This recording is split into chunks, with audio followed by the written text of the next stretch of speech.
Hi, I'm Katrina Zish. We're talking relationships, specifically how to deal with your partner when he or she is being a jerk. And here to help us do that is relationship expert and author of The New Rules of Marriage, Terrence Real. Welcome. Thank you. So what does it mean when your partner is being a jerk? Oh, Katrina, you know what it means. This isn't rocket science. It's when your partner's yelling, screaming, not listening to you, pouting, and then when you say, honey, is there something wrong? They say, no. It really means acting like a child. And everybody acts like a child in a relationship. What I say is everybody gets to be a child in their relationships from time to time. You just have to take turns. That's a very good point. So when your partner is acting like a child, what is the first step? How can you get through to them? Well, hunker down and don't, get into the sandbox with them. Try a couple, 3 times to reach into that little boy or little girl and see if you can engage the grown-up part of them. So you're trying to bring them back into the adult world. What are some ways of doing that? Well, you clarify what it was that they're obviously oh, honey, I didn't mean to say that you were fat and ugly.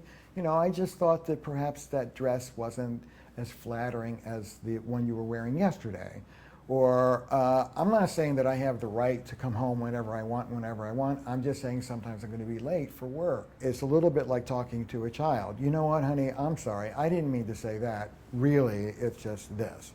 Okay. We try it a couple, 3 times, but that's it. If that doesn't work, it's on to a new strategy. So that was my next question. If you can't pull them back into the realm of adulthood, then what? This is the moment that really separates the girls from the women and the boys from the men. That child part of them wants nothing to do with making things better. So, ready? Stop banging your head against the wall. It's time to learn to let go.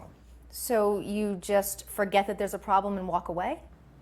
Actually, yes. Ooh, that sounds difficult. Well, if where you go to is he always, he never, this is the kind of thing he always does, he always makes me suffer, and this is the real problem with our marriage and it's never going to change, and yes. I knew this before I married you. That's right, yeah.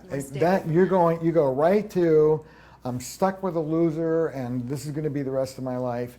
That's hard to walk away from. But if you keep it bite-sized, if it's my husband is having a rotten day and he's acting like an idiot, this Thursday at 3 o'clock, I'm going to back off and just take some distance and, you know what, honey, you seem to be upset about something. You don't seem to want to talk about it.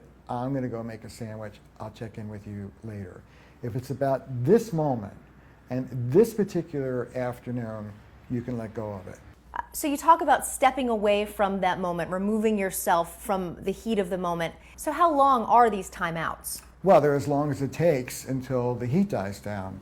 So we normally say 20 minutes and you check in. If the fight's still going on, take an hour, half a day, a whole day. You can even check into a motel and go overnight. But you send yourself and your partner the message that you're just not going to keep fighting. But eventually you do have to come home, and then what? Well, then it's important that you let go of whatever the topic was that triggered all of this heat. I asked people to do a 24-hour moratorium on whatever the subject was. And I know what you're going to ask now. Well, what happens if every time you bring up the subject, it gets that hot? That's a signal that the two of you can't handle that conversation. And it's an indicator that probably you should check in with somebody who can help you. Okay, thanks, Terry. Well, that's how to deal with your partner when he or she is being a jerk. But what happens when you're unhappy? Check out how to complain constructively to your partner.